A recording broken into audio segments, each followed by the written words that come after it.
Good morning students. मैं आपको आज बीएड के अंदर आने वाले टीचिंग सब्जेक्ट के बारे में डिस्कस करूंगी। आपको ये बताऊंगी कि दैनिक पाठ योजना जो बनाई जाती है, जो आपका सब्जेक्ट है, उसके अंदर एक लेसन प्लान बनाया जाता है, दैनिक पाठ योजना बनाई जाती है। उसके अंदर क्या क्या स्टेप हैं और वो किस प्रकार से बनाई जाती है, मैं उसके फॉर्मेट के बारे में आपको डिस्कस करूँगी। सबसे पहले अपने बात कर लेते हैं दैनिक पाठ योजना क्या है और क्यों बनाई जाती है। दैनिक पाठ योजना अपने सब्जेक्ट को कमांड देने के लिए और सही प्रारूप सही ढंग से उसको शिक्षण करवाने के लिए, एक टीचर के लिए सबसे ज़्यादा ज़रूरत अच्छा शिक्षण करवाना होता है। ठीक है, उसके लिए जब तक दैनिक पाठ योजना के अंतर्गत अपना प्रारूप तैयार नहीं होगा तो अपने शिक्षण करने में दिक्कत आएगी। तो इसलिए अपने को दैनिक पाठ योजना के अंदर एक फॉर्मेट बनाया जाता है, उसके बारे में मैं आपको बताऊंगी। और दैनिक पाठ योजना बनाने के लिए उसमें मेन 5 चरण होते हैं। 5 बिंदुओं पर मुख्य ध्यान दिया जाता है। वो 5 बिंदु कौन कौन से हैं मैं आपके सामने लिख रखे हैं व्हाइट बोर्ड पर, आप देख लीजिए। लेसन प्लान के अंदर या दैनिक पाठ योजना के अंदर पहला अपना पॉइंट होता है, वो होता है विशिष्ट उद्देश्य। ठीक है, उसके अंदर विशिष्ट उद्देश्य होते हैं, मैं इसके आगे बात बताऊंगी आपको। उसके बाद आती है प्रस्तावना, सेकंड है प्रस्तावना, और थर्ड पॉइंट है उसका प्रस्तुतिकरण। ये 3 चरण हो गए। और प्रस्तुतिकरण के बाद में आपकी आती है पुनरावृत्ति। मैं आपको दोबारा लिख देती हूँ, पुनरावृत्ति। ठीक है, आगे आता है मूल्यांकन। जब ये पूरा लेसन प्लान क्लियर होता है तो अपने लास्ट में क्या करते हैं, मूल्यांकन। आप जब भी कोई कार्य करते हैं, यहाँ लेसन प्लान ही नहीं, आप जब भी कोई कार्य करते हैं तो सबसे लास्ट में क्या देखते हो, क्या लाभ और क्या हानि हुई हमको। ठीक है ना, सही कितना रहा, कितना गलत रहा, आप उसको मूल्यांकन करते हो। ठीक है ना, इसलिए सब चीज़ का सार कहाँ निकलता है, मूल्यांकन में। इसलिए अब आगे बात करते हैं इसकी। ये 5 चरण होते हैं, देख लीजिए। उसके बाद में अपने बात करते हैं किस प्रकार बनाना है फॉर्मेट। ठीक है, सबसे पहले आप लिखोगे विद्यालय का नाम। जब आप एक डायरी लोगे, उस पर जब लेसन प्लान बनाना है तो सबसे पहले दैनिक पाठ योजना, फिर आपका आएगा विद्यालय का नाम, विद्यालय का नाम। ठीक है, इसको अंडरलाइन नहीं करना, विद्यालय का नाम। उसके बाद में आएगा छात्र अध्यापक का नाम, छात्र अध्यापक का नाम। ठीक है, अगर आप बॉय हैं तो छात्र अध्यापक, और अगर गर्ल है तो छात्र अध्यापिका। ठीक है, ये नाम इस प्रकार से आएगा। उसके बाद में नीचे आएगी क्लास, कक्षा, आपकी कौन सी कक्षा है, बेस आपका क्या चल रहा है। ठीक है, 7th है, 6th है, 8th है, 9th है, 10th है, 12th है, जो भी आप क्लास का लेसन बनाया है, जिस अकॉर्डिंग आपने बनाया है, वो आपकी क्लास यहाँ पर आएगी। आगे आएगा विषय, फिर आएगा विषय। सब्जेक्ट क्या है आपका, मेरा सब्जेक्ट SST है, और यही फॉर्मेट जैसे मैंने बताया हिस्ट्री के अंदर है, आपका हिस्ट्री भी आ सकता है। ठीक है, हिस्ट्री आएगा, SST या हिस्ट्री, सामाजिक अध्ययन या इतिहास। ठीक है, आपका जो भी सब्जेक्ट आपका है कॉमन है दोनों सब्जेक्टों का, इसलिए आप देख सकते हैं। आगे आता है, इस साइड में आएगा अपना दिनांक, दिनांक विद्यालय के सामने आएगा, ये विद्यालय के सामने आएगा दिनांक।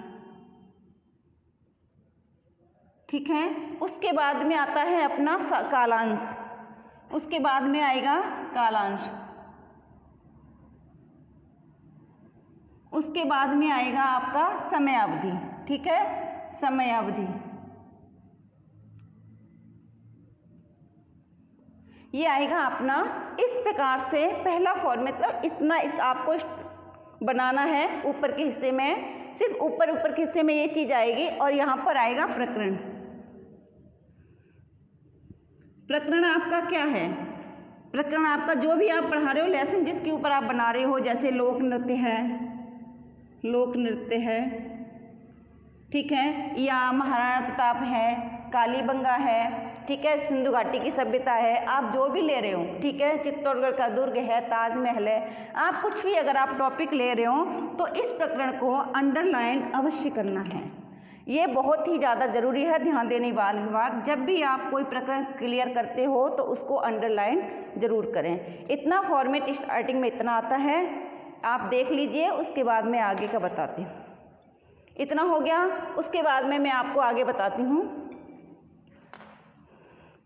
इसी में प्रकरण के नीचे ही अब आगे चलते हैं, अपने प्रकरण में इसके आगे अपने चलते हैं शिक्षण उद्देश्य, यानी कि जो मैंने विशिष्ट उद्देश्य बताए थे वो क्या चीज़ है, ठीक है, शिक्षण उद्देश्य या विशिष्ट उद्देश्य, ठीक है।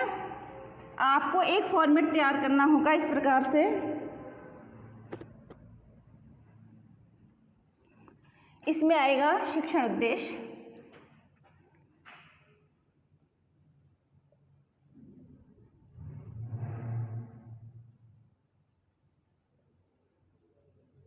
शिक्षण उद्देश्य, और इसमें आएगा व्यवहारगत, अपेक्षित व्यवहारगत परिवर्तन।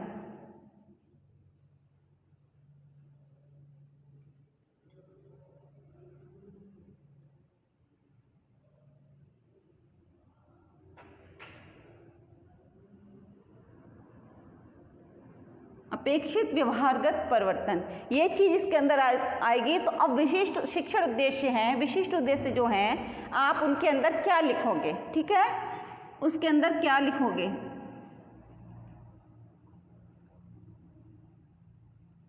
क्रम संख्या आप इस पर कैसे भी लिख सकते हैं, यहाँ पर क्रम संख्या भी आप लिख सकते हैं, ठीक है। क्रम संख्या में पहला आता है ज्ञानात्मक, ज्ञानात्मक, ठीक है, ज्ञानात्मक। वैसे तो आपके लेसन प्लान की जो डायरी होती है उसके अंदर प्रिंट किए होते हैं आगे सब्जेक्ट वाइज, आप देख भी सकते हो, लेकिन यहाँ पर जब अपने बात कर रहे हैं तो पूरा फॉर्मेट बताएंगे।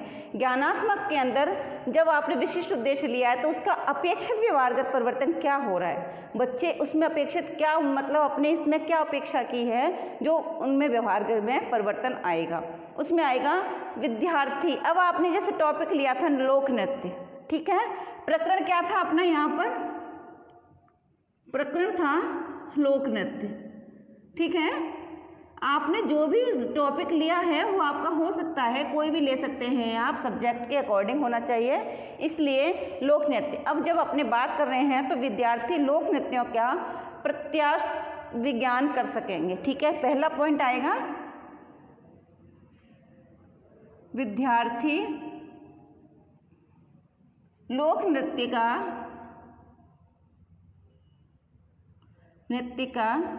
प्रत्याभिज्ञान कर सकेंगे,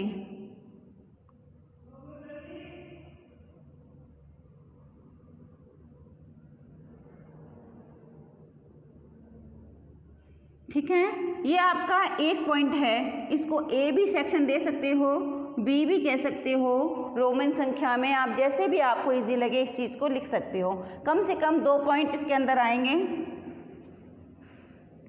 ठीक है। तो दूसरा आता है विद्यार्थी भवाई गौरी कालबेलिया नृत्य का प्रत्यास्मरण कर सकेंगे। आप इसमें विद्यार्थी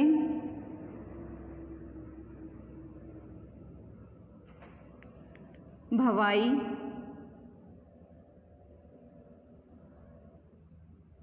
गौरी कालबेलिया, आप जो भी हैं 1-2 पॉइंट लिख सकते हैं इसके, भवाई गौरी नृत्य का प्रत्यास्मरण कर सकें,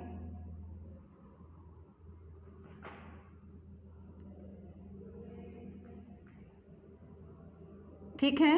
ये चीज़ क्या आ रही है, मतलब प्रत्याभिज्ञान या जानकारी प्राप्त कर रहे हैं और स्मरण भी कर रहे हैं। जब उनको ज्ञान प्राप्त हो रहा है तो उसको उनको याद भी आ रहा है, प्रत्यास्मरण और प्रत्याभिज्ञान, या विज्ञान मतलब ज्ञान की जानकारी और स्मरण कर रहे हैं, ठीक है, ज्ञानात्मक के अंदर। सेकंड पॉइंट अपना आता है अवबोध। अवबोध आएगा इसमें, अवबोध। अब ये क्या चीज़ है, अवबोध भी ज्ञान के अकॉर्डिंग ही आता है, ये अपना दूसरा विशिष्ट उद्देश्य है, शिक्षण उद्देश्य है। इसमें विद्यार्थी लोक नृत्यों की व्याख्या कर सकेंगे। अवबोध माने ज्ञान का प्राप्त होना, यहाँ पर ज्ञान की जानकारी हुई है उसको याद कर रहे हैं, ठीक है। अब यहाँ पर अवबोध उनको याद हुआ है, उनको स्मरण शक्ति में उनके बैठा है, आत्मसात होता है, जिसको जैसे कहते हैं ना अपने अंदर ग्रहण किया है, अवबोध है। तो इसमें क्या आएगा, विद्यार्थी लोक नृत्यों की व्याख्या कर सकेंगे। क्या है, इसका भी एक बनता है, आपको जैसे भी बता लगे आप वैसे लिख सकते हैं, आपको आपकी चॉइस है, ठीक है। मैंने अलग अलग तरह से बता देती हूँ। विद्यार्थी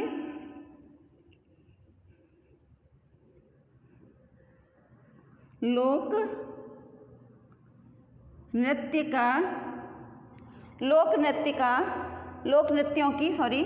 नृत्यों की व्याख्या कर सकेंगे, ठीक है ना। जब उनको यहाँ पर ज्ञान पर जानकारी प्राप्त हो रही है, उसको याद कर रहे हैं, तो उसकी व्याख्या भी कर सकते हैं। जब किसी नृत्य को देखेंगे 2-3 तरह के, तो हो सकता है उसको सेम कर दें कि अरे ये तो लोक नृत्य है, इस तरह से किया जाता है। और जब भी कोई नृत्य देखेंगे तो उनको शायद एक भी अगर नृत्य याद रह जाएगा तो उसकी व्याख्या कर सकते हैं कि नृत्य क्या है, इस तरह से होता है नृत्य, ठीक है। और सेकंड इसके अंदर अपने लिख सकते हैं, इसके अंदर सेकंड भी लिख सकते हैं अपने, विद्यार्थी भवाई गवरी में तुलना कर सकेंगे। विद्यार्थी भवाई गबरी कालबेलिया, जो भी आप लिख सकते हैं, कालबेलिया नृत्य में तुलना कर सकेंगे, तुलना कर सकेंगे, ठीक है। इस बारे में अपने को जानकारी हो रही है। विद्यार्थी कालबेलिया, जो भी आप नृत्य देख रहे हैं तो उसमें जब जानकारी होगी, याद करेंगे स्टेप बाय स्टेप जो भी है, तो आप क्या है उसमें तुलना करना भी उसके अंदर सीख जाएंगे, ठीक है। आगे चलते हैं अपने थर्ड पॉइंट पर। थर्ड पॉइंट के अंदर आता है ज्ञानोपयोग। क्या है, ज्ञानोपयोग। अब जब अपने कोई बात कर रहे हैं तो अब ज्ञानात्मक हुआ, अवबोध हुआ, अब ज्ञानोपयोग हुआ। ज्ञानोपयोग के अंदर क्या करेंगे, विद्यार्थी भवाई गवरी नृत्य से संबंध ज्ञान को प्रयोग कर सकेंगे, ठीक है ना। क्या करेंगे, मैंने ऑप्शन में ए बी डाला है, 1 सेकंड डाला है, वैसा कुछ भी आप डाल सकते हो। विद्यार्थी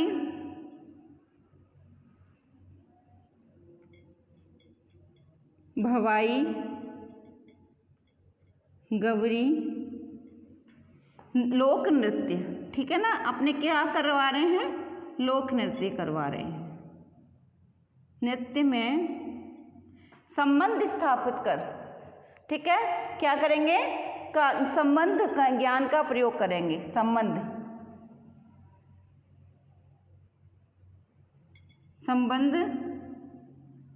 ज्ञान का प्रयोग करेंगे, कर सकेंगे या करेंगे। क्योंकि अब यहाँ पर इतना सीख गए हैं तो जब भी कोई नृत्य देखेंगे, अरे नहीं ये तो भवाई नृत्य जैसा है, अरे नहीं ये तो गवरी नृत्य जैसा है, या कालबेलिया है, इस तरह से अलग अलग नृत्यों के साथ संबंध का ज्ञान स्थापित कर सकेंगे। ये स्टेप इसके अंदर आती है नृत्य की, ये इसमें आती है। आप कोई भी तुलना, मतलब जब कोई भी आप टॉपिक ले रहे हो उसके अंदर ये चीज़ें लिखी जाती हैं। यहाँ पर टॉपिक तो यही रहेंगे, इसी प्रकार से लिखना है जो, लेकिन जो आपका टॉपिक है उसके अंदर ये चीज़ें बदल जाएंगी, ठीक है। आप जो टॉपिक लिया है वो अंदर टॉपिक लिखा जाएगा। उदाहरण के लिए नृत्य लिया है मैंने, हो सकता है चित्तौड़गढ़ ले सकते हैं। तो अब जैसे यहाँ पर बात की है, विद्यार्थी चित्तौड़गढ़ का प्रत्याभिगान कर सकेंगे, विद्यार्थी चित्तौड़गढ़ किले का प्रत्यास्मरण कर सकेंगे, ठीक है।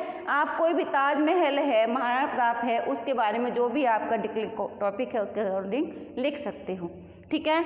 अब इसके अंदर सेकंड पॉइंट है, बैक पॉइंट की बात कर लेते हैं। बैक पॉइंट में आएगा विद्यार्थी लोक नृत्यों की व्याख्या कर सकेंगे, ठीक है। क्या है, विद्यार्थी लोक नृत्य है या आपका जो भी कोई टॉपिक है उसकी व्याख्या, विद्यार्थी लोक नृत्य की व्याख्या कर सकेंगे,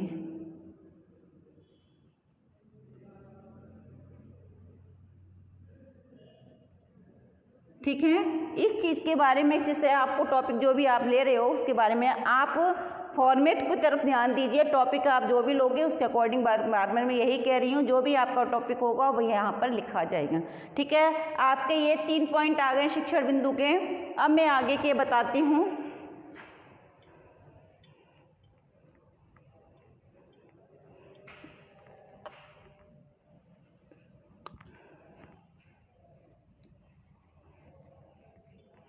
आगे की बात करेंगे।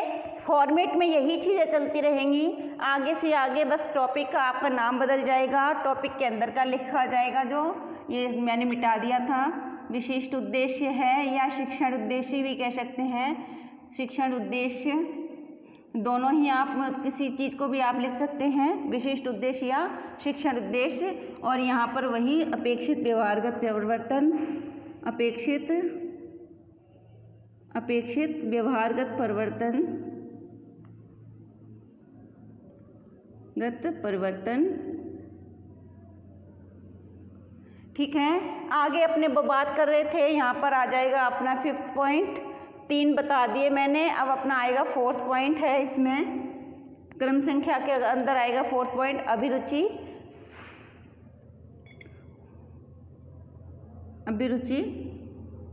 अभिरुचि के अंदर क्या आता है? अपने अभिरुचि में आता है विद्यार्थी लोक नृत्य के बारे में जानने के लिए अध्ययन में रुचि ले सकेंगे। जब अभिरुचि मतलब किसी चीज़ की जानकारी आती है तो उसके अंदर रुचि भी बढ़ने लगती है। तो विद्यार्थी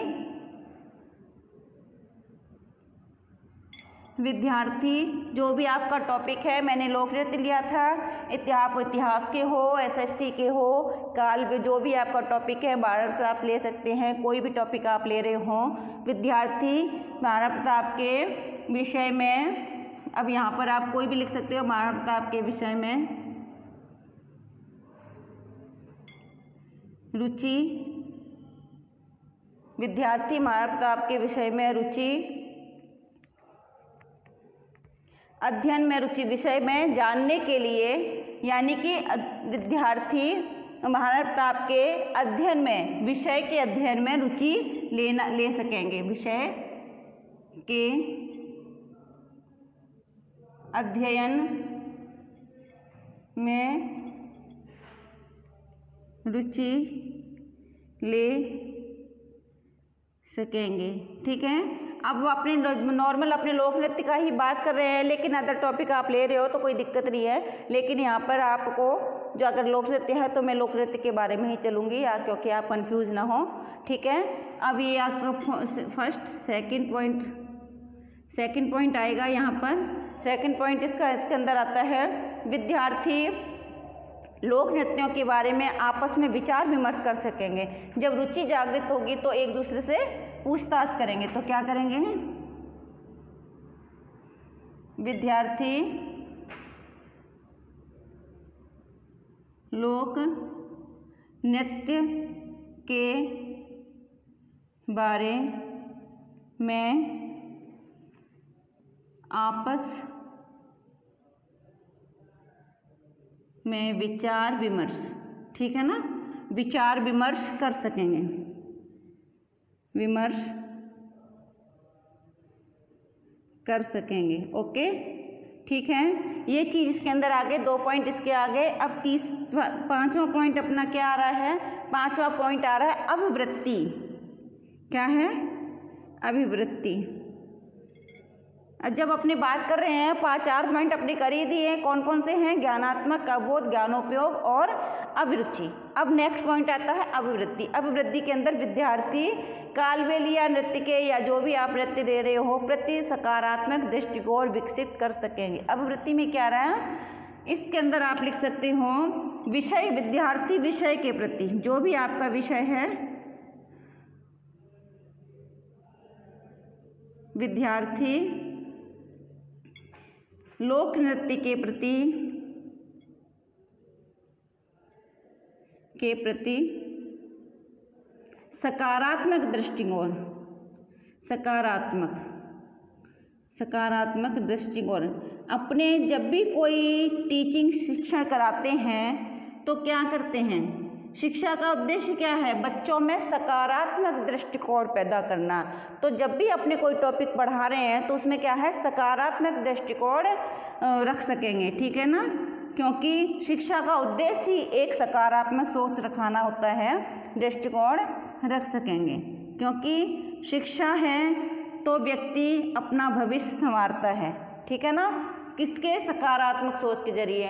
अगर नकारात्मक सोच होगी तो क्या होगा? प्रॉब्लम ही प्रॉब्लम आएगी, व्यक्तित्व का निर्माण भी नहीं होगा।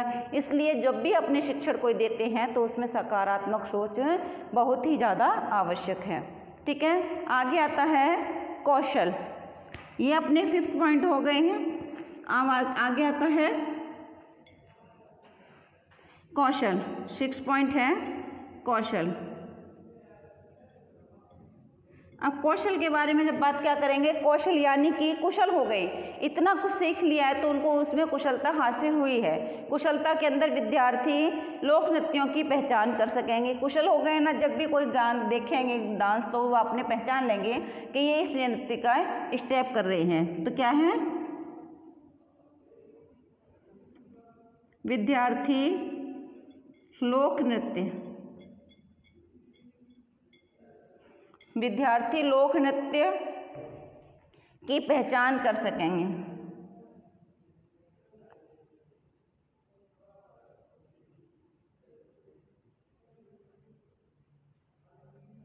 पहचान कर सकेंगे, तुलना भी कर सकेंगे, क्योंकि उन्होंने देखा भवाई, गौरी, कालबेलिया जो भी नृत्य हो रहा है उसके अंदर वो देख सकते हैं, पहचान कर सकते हैं, ठीक है। आगे है विद्यार्थी लोक नृत्यों की सूची का निर्माण कर सकेंगे, ठीक है। ये इसका विद्यार्थी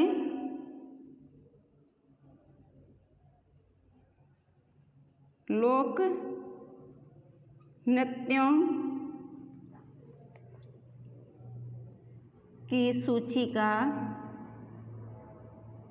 निर्माण कर सकेंगे।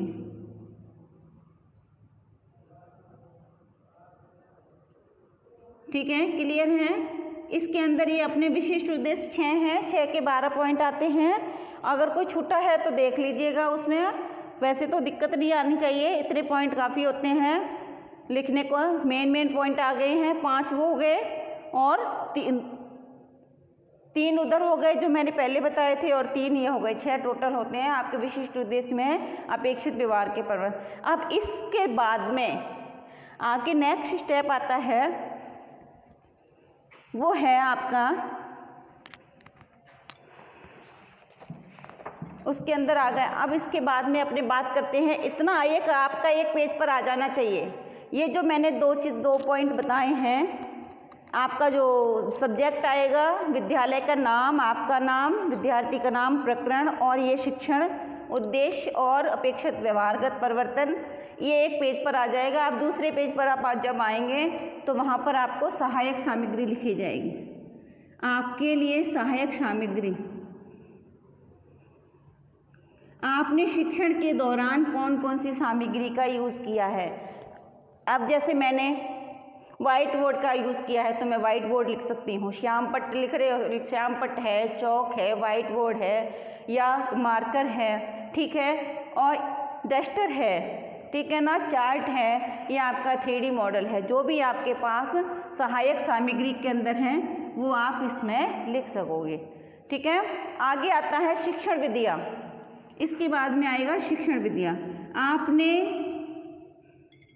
इस पाठ योजना के अंदर कौन कौन सी विधि का उपयोग किया है, कौन कौन सी शिक्षण विधि यूज़ की है, ठीक है। शिक्षण विधियाँ, आपने व्याख्यान विधि ली है, श्यामपट्ट कौशल लिया है, ठीक है, व्याख्यान विधि ली है, उदाहरण विधि ली है, प्रश्नोत्तर विधि ली है, आपने कौन कौन सी ली हैं। अब आपने व्याख्यान विधि मैं बोल रही हूँ, उसको एक्सप्लेन कर रही हूँ, तो व्याख्यान विधि तो आएगी ही आएगी। उसके बाद में उदाहरण भी आप ले रहे हो तो उदाहरण विधि भी आ गई। प्रश्न, जब दैनिक पाठ योजना आप बना रहे हो तो प्रश्नोत्तर विधि तो आएगी आएगी, क्योंकि मूल्यांकन जब आप कर रहे हो तो उसके अंदर प्रश्नोत्तर विधि आ रही है। प्रस्तावना ले रहे हो तो उसमें प्रश्नोत्तर विधि आ रही है। तो इसमें क्या है, आपने किस किस विधि का इसमें उपयोग किया है वो विधियाँ आपकी आएंगी शिक्षण विधि। आगे आता है पूर्व ज्ञान, इसमें आएगा पूर्व ज्ञान। बच्चे जो आप टॉपिक करवा रहे हो उसके अंदर बच्चे थोड़ी बहुत कुछ ना कुछ जानकारी अवश्य रखते हैं, तो बच्चों का पूर्व ज्ञान क्या है, कितना है, उसके बारे में अपने बात कर लेते हैं। इतना होने के बाद में फिर आती है अपनी प्रस्तावना, क्योंकि पूर्व ज्ञान इसका मतलब बच्चों को थोड़ा बहुत जानकारी है, तो उसके लिए जब आप अपना टॉपिक डिक्लेयर करोगे उससे पहले उसके अकॉर्डिंग कुछ क्वेश्चन किए जाएंगे, तो उसमें क्या है, प्रस्तावना आएगी। प्रस्तावना में क्या होता है, प्रस्तावना में कुछ क्वेश्चन पूछे जाते हैं। प्रस्तावना में 3, 4, 5 तो जो भी हैं, समथिंग कम से कम 4 और अधिक से अधिक 5 या 6 इतने क्वेश्चन पूछ सकते हो, पर जहाँ तक है आपके 4 क्वेश्चनों में समस्यात्मक क्वेश्चन आ जाता है। तो जब आप क्वेश्चन पूछ रहे हो प्रस्तावना में आपको प्रश्नोत्तरों की विधि जाननी पड़ती है, प्रश्नोत्तर बनाने पड़ेंगे, तो उसके लिए भी आपको एक फॉर्मेट बनाना पड़ेगा, क्रम संख्या, ठीक है, और छात्र अध्यापक क्रिया, छात्राध्यापक, ठीक है, छात्र अध्यापक क्रिया और छात्र क्रिया, ठीक है, ये आती है छात्र क्रिया। अब छात्राध्यापक क्रिया में आपने क्वेश्चन पूछने हैं, क्योंकि ये प्रस्तावना है, आपको टॉपिक डिक्लेयर करने से पहले पूर्व ज्ञान की जानकारी ली हुई है, तो उसके अकॉर्डिंग आपको कुछ क्वेश्चन करने पड़ेंगे। जैसे गणतंत्र दिवस विद्यालय में किन कार्यक्रमों का आयोजन किया जाता है, ठीक है। आप क्वेश्चन लिख सकते हो, सांस्कृतिक कार्यक्रम में कौन कौन भाग लेता है। बच्चे ज़्यादातर क्या करते हैं, सांस्कृतिक कार्यक्रम में भाग लेते हैं। सांस्कृतिक कार्यक्रम में कौन कौन भाग लेता है,